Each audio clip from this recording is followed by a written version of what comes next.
네, 오늘 본문에는 마게도냐 교회들이 이렇게 한 헌금에 대한 내용이 나옵니다. 헌금을 이렇게 풍성하게 했다. 여기서는 뭐 연보라고 이렇게 성경에 적혀 있는데 그 헌금을 풍성하게 한 그 내용입니다.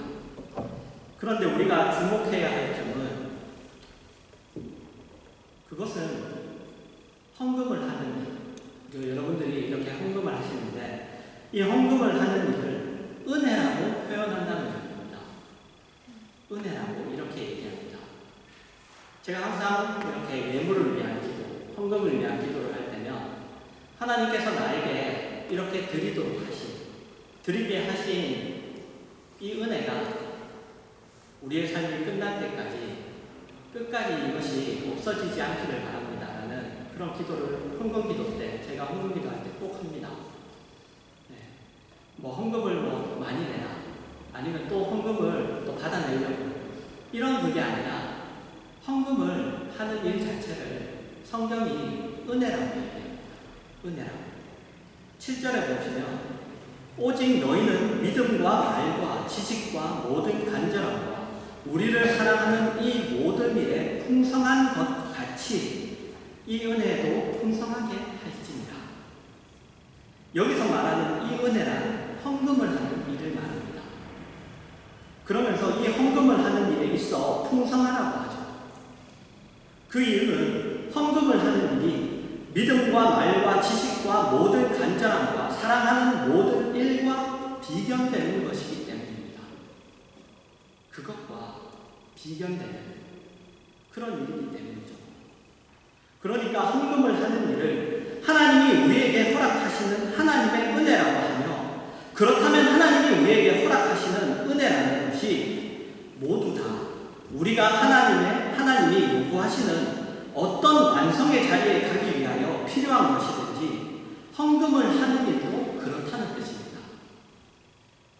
여러분, 하나님이 우리에게 은혜를 왜 주시죠? 주시는 이유는 하나입니다.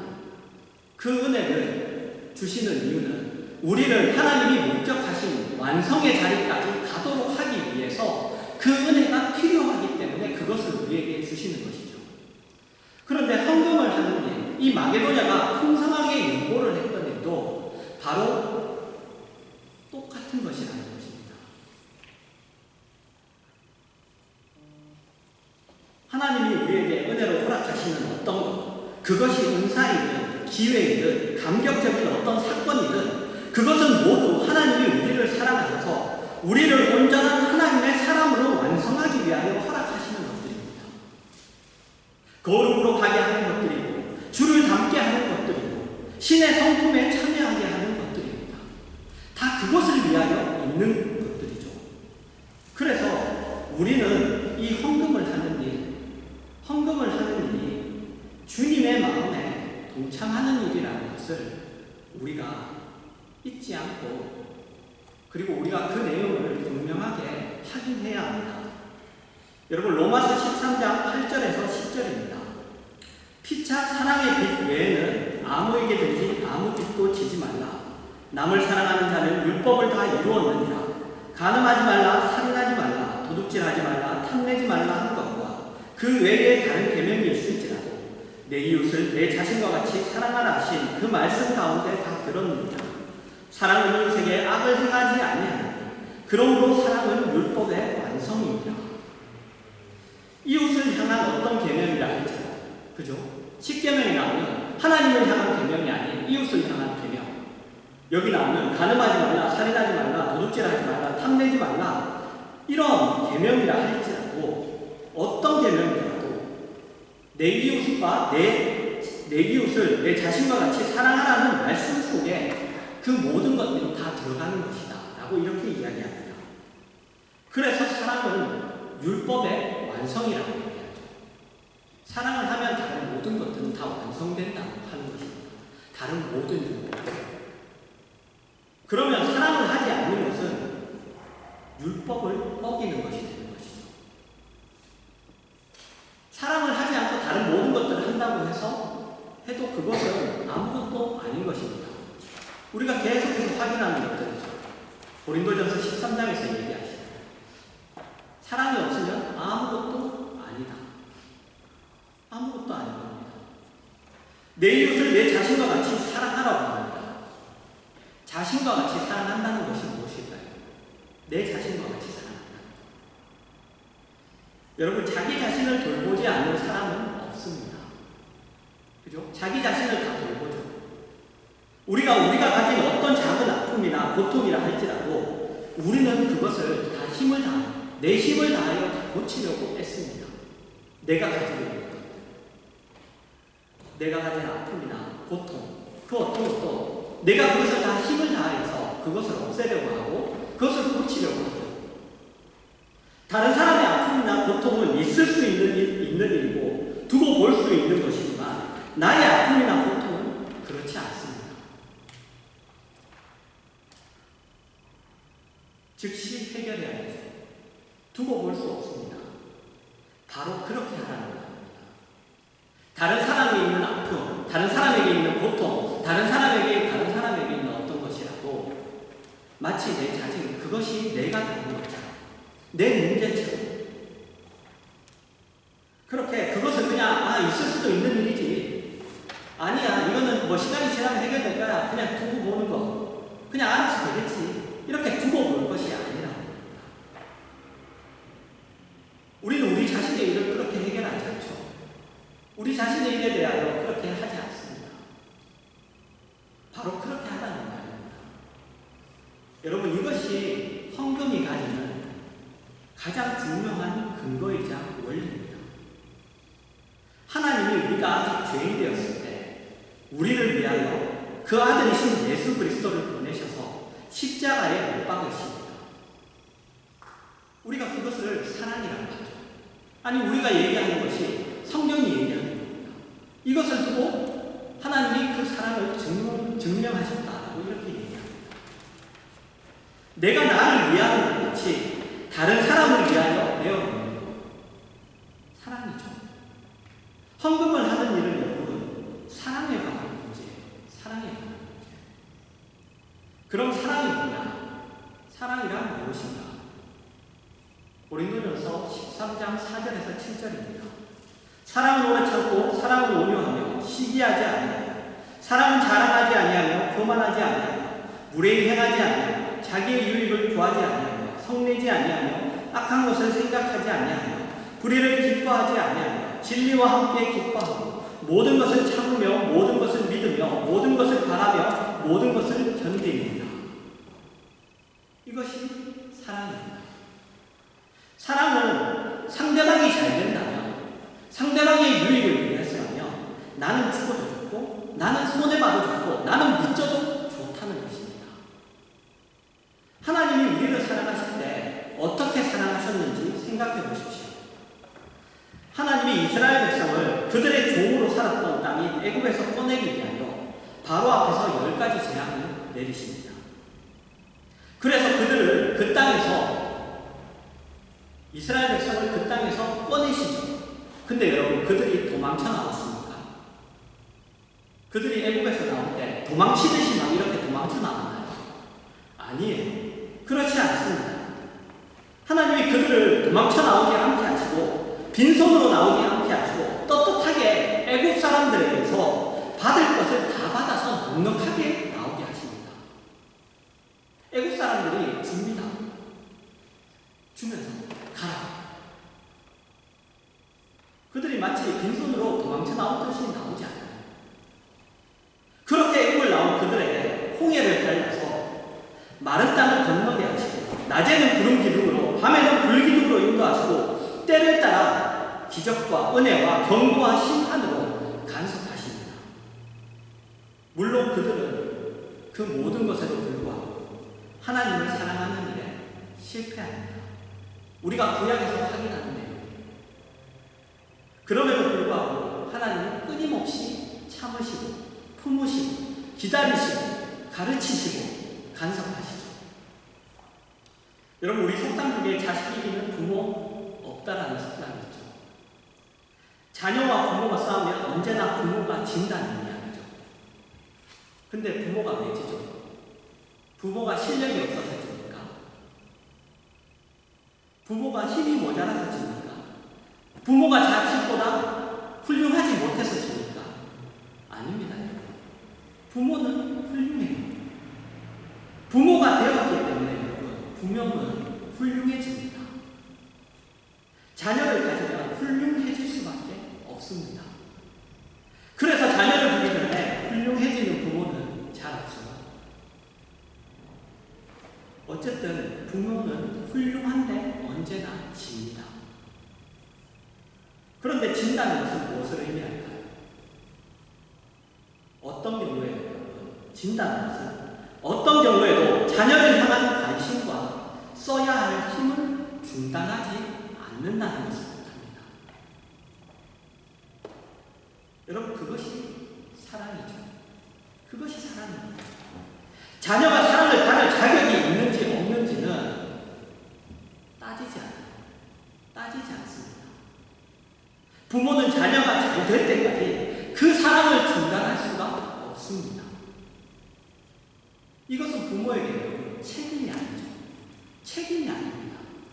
부모가 그냥 내 자녀니까 여기까지 내가 그래도 해야지 이런 게 아니에요. 부모는 자녀가 아무리 나이가 많다고 할지라도 그 사랑을 끊을 수가 없어요. 중단할 수가 없습니다. 하나님은 우리를 구원하시고 하나님의 자녀로 흠도 없고 점도 없고 주름 잡힌 것도 없는 그런 영광의 자리에 선 것까지 우리를 향한 간섭과 능력과 사랑을 중단하시지 않으십니다. 부모는 자녀를 위하여 필요하다면 눈을 빼어서 줄 수도 있고 팔을 잘라서 줄 수 있습니다. 하나님은 우리를 위하여 독생자 예수 그리스도를 십자가에 못 박으셨습니다. 이 사랑에 동참하는 것이 헌금을 하는 일의 가장 중요한 원리입니다. 말하자면 헌금을 하는 일의 원리는 내가 있어서 하는 것도 아니고 내가 가졌다고 하는 것도 아니고 할 수 있어서 하는 것도 아니라 상대방을 먹이고 내가 차라리 굶는 쪽을 택하는 겁니다. 여러분 11조를 보십시오. 여러분 제가 여러분에게 돈 내라고 돈 달라고 우리 성도도 많지 않아서 제가 이런 얘기를 할 그것도 없어요. 하지만 이 얘기를 왜 하느냐? 우리가 알아야 돼요. 헌금을 하더라도 왜 헌금을 하는 건지, 헌금의 원리가 뭐고 헌금에 담긴 내용이 뭔지, 그리고 내가 하지 않는다면 그것이 어떤 것인지, 내가 헌금을 하지 않는 것이 내가 뭐를 하지 않는 것과 마찬가지인 것인지 우리가 그것을 알아야 돼요.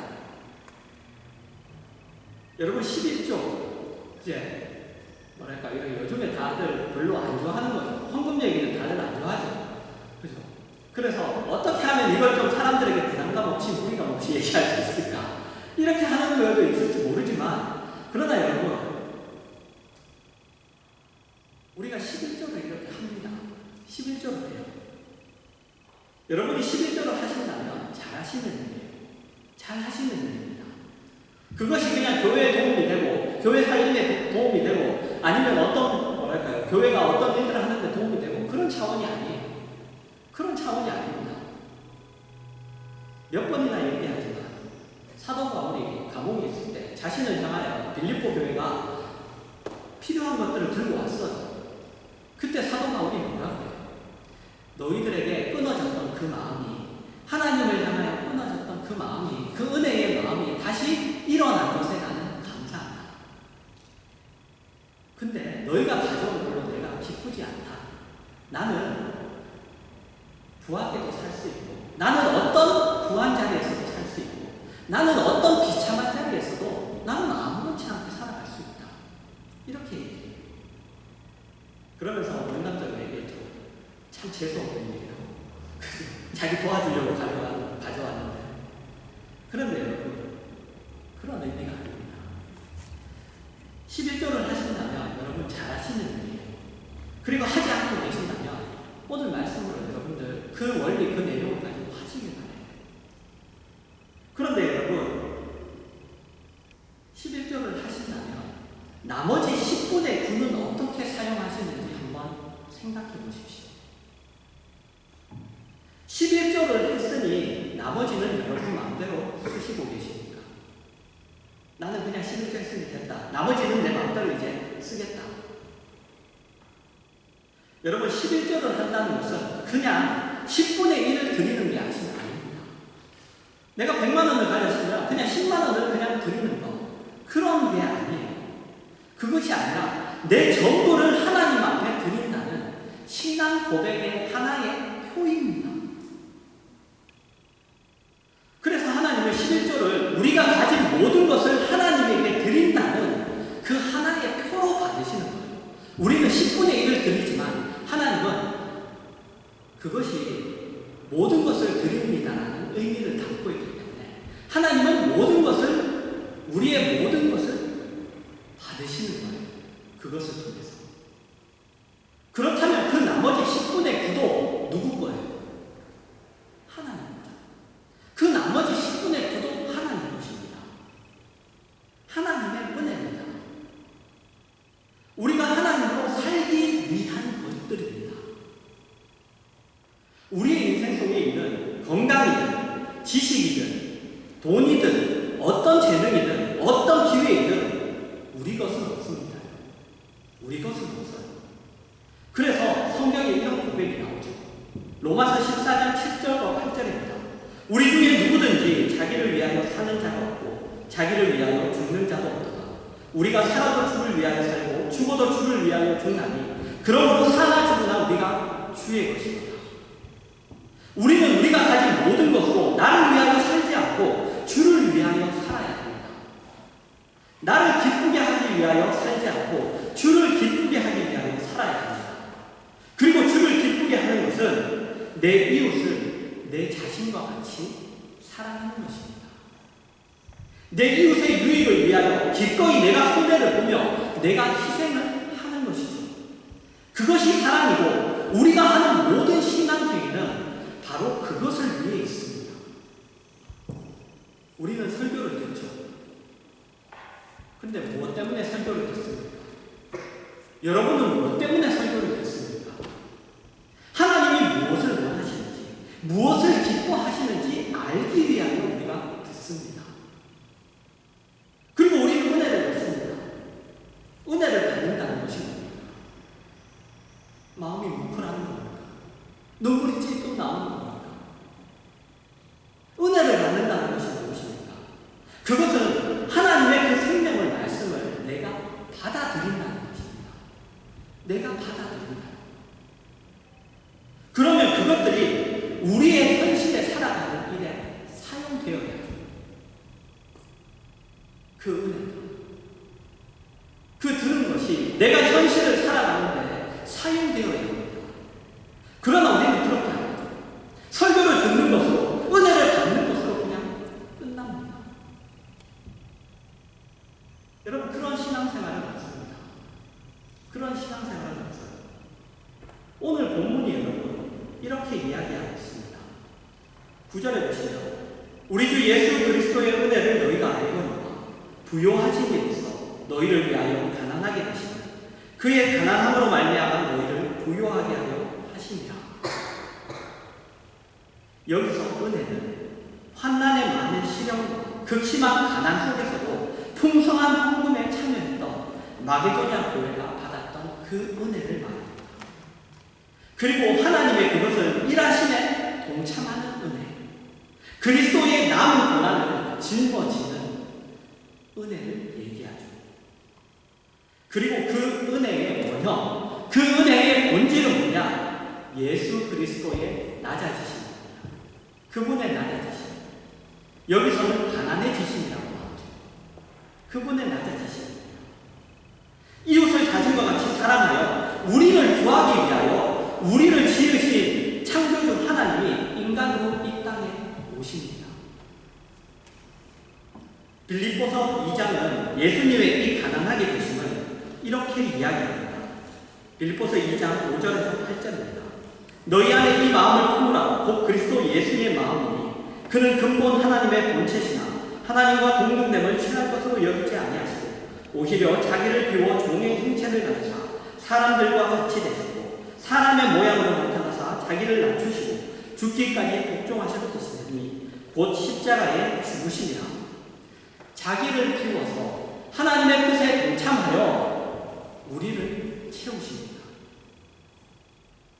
예수님의 삶에 있어서 여러분 가장 중요한 특징은 뭐냐? 자신의 삶을 자신의 뜻대로 살지 않으셨다는 것입니다. 그분의 삶에서 가장 나타나는 뚜렷한 특징이에요. 우리는 이것을 마태복음 4장에 나오는 사단에게 시험을 받으신 예수님의 모습에서 대표적으로 볼 수 있습니다. 예수님이 40일을 금식하시죠. 그리고 죽이시고 예수님에게 사단이 찾아와서 시험을 겁니다. 돌들로 떡덩이가 되게 하라. 성전 꼭대기에서 뛰어내려라. 내게 엎드려 경배하면 천하만국과 그 영광을 주겠다. 이 세 가지 시험을 합니다. 거기에 대한 예수님의 답에 예수님이 답하시죠. 그런데 그 답의 핵심은 뭐냐? 네가 주인이 아니다. 사단에게 너가 주인이 아니다. 너가 주인이 아니다.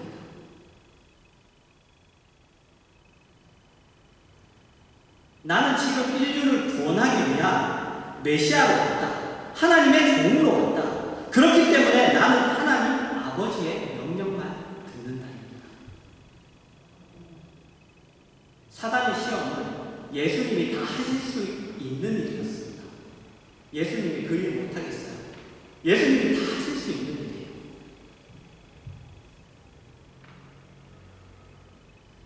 그러나 그것이 하나님 아버지의 뜻이 아닌 이상은 예수님은 하시지 않으십니다.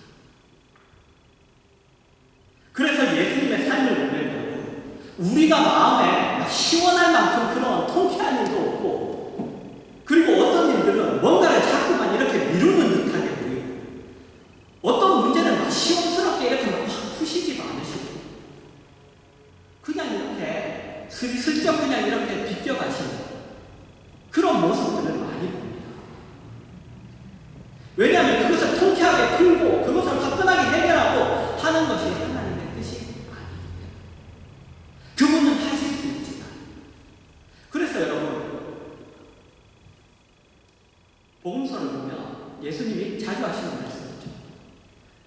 아직 때가 이르지 않았다. 때가 이르지 않았다. 예수님은 여러분 철저하게 종으로 오십니다. 하나님 아버지의 명령을 따르며 그 뜻을 이루기 위하여 자기를 비우셔서 종이 되십니다. 여러분, 우리의 인생이 마찬가지예요. 그것과 다르지 않습니다.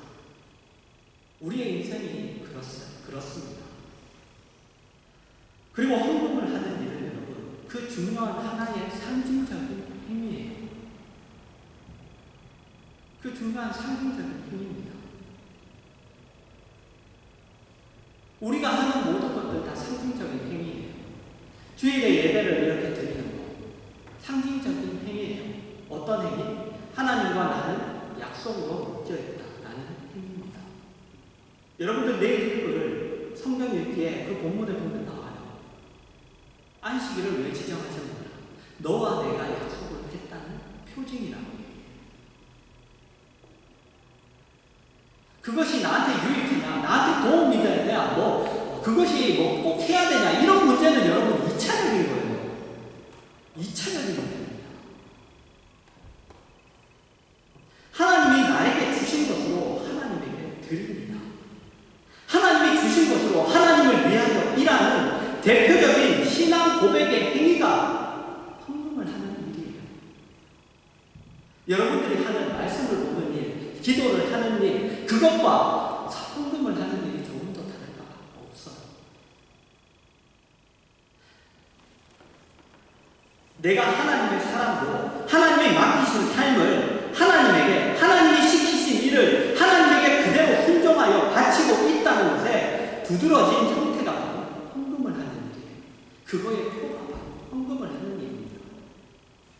이것을 알아야 여러분, 우리는 헌금을 하는 일을 두려운 마음과 감격스러운 마음으로 하게 돼요. 그냥 몇 푼 집어 던지고 그냥 내어드리는, 그냥 해야 되니까 하는 그냥 이런 게 아니라 두려운 마음과 이것이 얼마나 기쁜 일인가를, 그 마음을 가지고 할 수 있는 거예요. 헌금을 하는 일은 그냥 내가 가진 것 중에 일부러 떼어서 내는 것이 아니라 나를 자신을 바치겠다는 약속이자 나를 지금 하나님에게 바치고 있다는 그 증명 운명이에요. 그래서 헌금을 하는 것까지 같이 내 인생을 살지 않는 한 여러분 그 헌금은 사실 헌금이 아닌 거예요. 내가 헌금을 해도 내가 그 헌금을 가지고 있는 그 의미를 방금 나를 바칩니다. 내 자신을 드립니다. 그렇게 살고 있지 않는 한 그 헌금은 헌금이 아닌 거예요. 완전을 얘기하는 게 아니에요. 항상 말씀드리죠. 완전을 얘기하는 것이 아닙니다. 여러분들이 그런 마음으로 그리고 그것을 향하여 애쓰고 살고 있지 않은 한 그 모든 것들은 사실 내가 헌금이라는 이름으로 내지만은 사실은 헌금이 아닌 거예요. 왜? 헌금이 가지고 있는 의미를 갖고 있지 않기 때문에. 그건 그냥 돈이에요.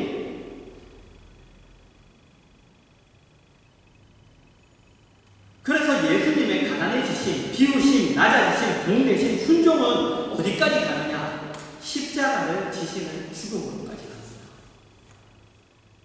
죽음이란 여러분, 바칠 수 있는 내 모든 것을 다 바쳤다는 겁니다. 그런데 그 죽음이 십자가죠. 십자가라는 여러분 생각해보세요. 자기를 위하여 죽는 것이 아닙니다. 그리고 능력이 없어서 죽는 것도 아니죠. 예수님이 십자가에서 자기를 위하여 죽으셨습니까? 예수님이 십자가에서 내려오실 수 없어서 그냥 십자가에서 달려 죽으셨습니까? 아니잖아요. 여러분 우리는 우리가 헌금을 하는 것이 어떻게 쓰일지 모릅니다. 몰라요. 헌금을 하지만 그 헌금이 어떻게 쓰일지 몰라요. 우리는 모르면서 합니다. 근데 여러분 그것은 우리가 따질 문제가 사실 아니에요. 그 헌금이 어떻게 사용되는가는 사실 따질 문제가 아니에요. 대부분의 경우 그것은 어떤 의미에서는 정말 버려지는 것 같이 그렇게 쓰일 때가 있어요. 허공에 날리는 낙엽같이 그냥 그렇게 쓰이는 것 같이 그렇게 보일 때가 있습니다. 아무 의미 없이 그냥 사용되는 것처럼 보일 때가 있어요. 그러나 여러분 그렇지 않아요. 주님의 십자가가 헛되지 않았던 것 같이 우리의 헌금으로 표현된 우리의 인생의 신앙의 헌신들은 여러분 헛될 리가 없습니다. 헛될 리가 없습니다. 주님이 풍성한 열매로 거두게 하십니다. 히브리서 2장 18절입니다. 그가 시험을 받아 고난을 당하셨은즉 시험받는 자들을 능히 도우실 수 있느니라. 히브리서 4장 15절과 16절입니다. 우리에게 있는 대제사장은 우리의 연약함을 동정하지 못하시리가 아니라 모든 일에 우리와 똑같이 시험을 받으시는데 죄는 없으시니라. 그러므로 우리는 긍휼하심을 받고 때를 따라 돕는 은혜를 얻기 위하여 은혜의 보좌 앞에 담대히 나아갈 것입니다. 예수님이 우리를 구하기 위하여 우리에게 오셔야 했고 우리에게 오시기 위하여 인간이 되셔야 했고 순환을 당하셔야 했습니다. 그리고 그 삶을 우리에게도 요구하셔서 헌금을 하는 일을 원하십니다. 우리에게 이렇게 말씀하시죠. 너 돈이 무서운지 알지? 너 돈이 무서운지 알잖아. 너 가난이 무서운지 알지? 무서운지 알잖아. 그러니까 내놔. 그러니까 내놔.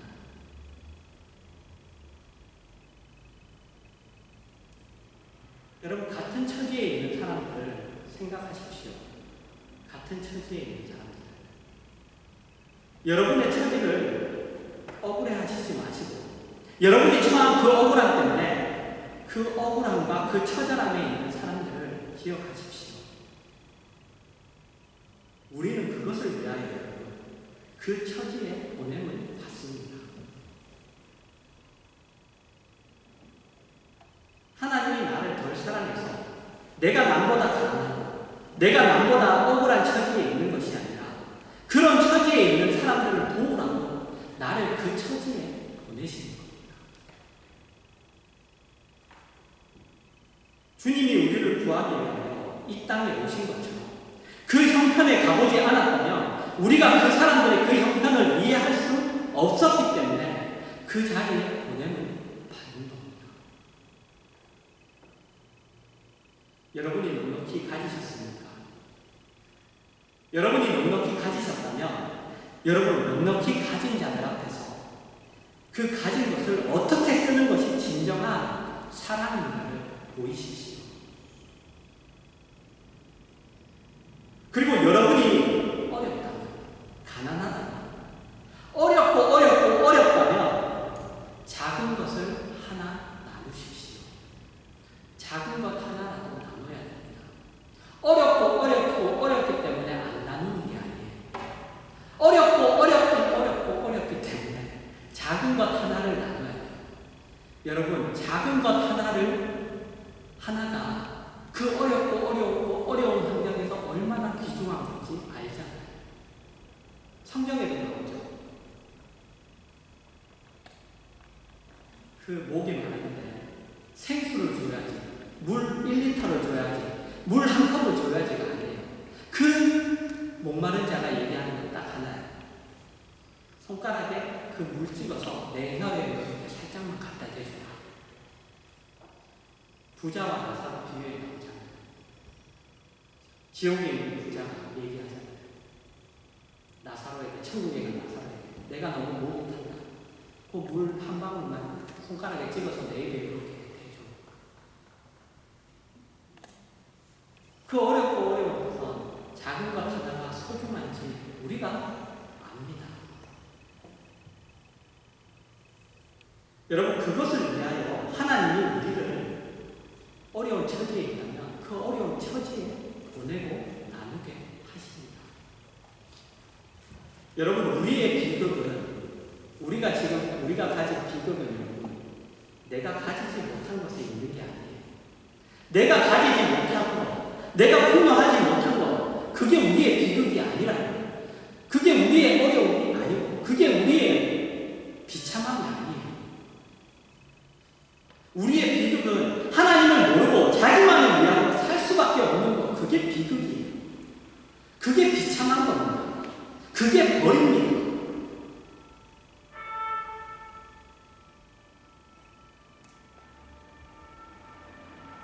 그런데 우리만이 그 비극을 알기에 우리는 우리가 가진 것을 나누고 다른 이들을 살리기 위해서라면 기꺼이 십자가를 집니다.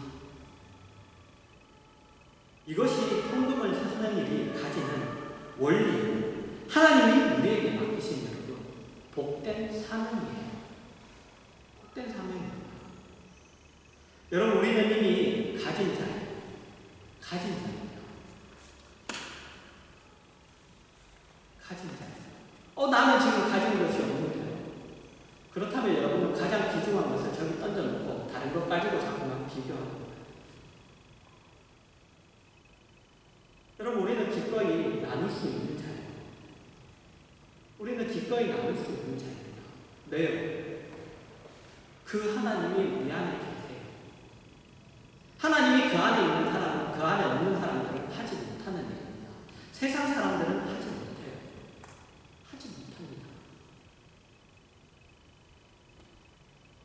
그런데 우리는 기꺼이 나누고 기꺼이 십자가를 지죠.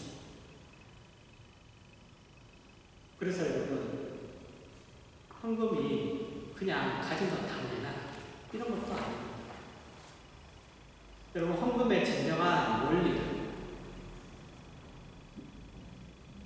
헌금에 하는 일이 가지는 진정한 원리와 그 내용을 여러분들 확인하시면 돼요. 그래서 여러분, 십자가를 지신 예수 그리스도가 그 영광을 받으신 것 같이 여러분 모두가 주를 닮는 그 영광에 그러한 그 영광을 받으시기를 주님의 이름으로 축원합니다.